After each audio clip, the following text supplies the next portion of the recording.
প্রাক্তন ক্রিকেটার মনোজ তিওয়ারি সরাসরি বলেছেন, অভিষেক খুব দ্রুত স্টার হয়েছে, কিন্তু সুপারস্টার হতে হলে দলকে ম্যাচ জেতাতে হবে।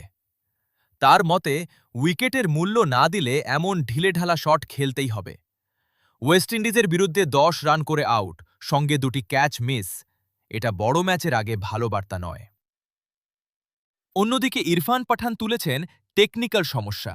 তিনি বলেছেন, শট খেলার সময় অভিষেকের শরীরের ওজন পেছনে চলে যাচ্ছিল।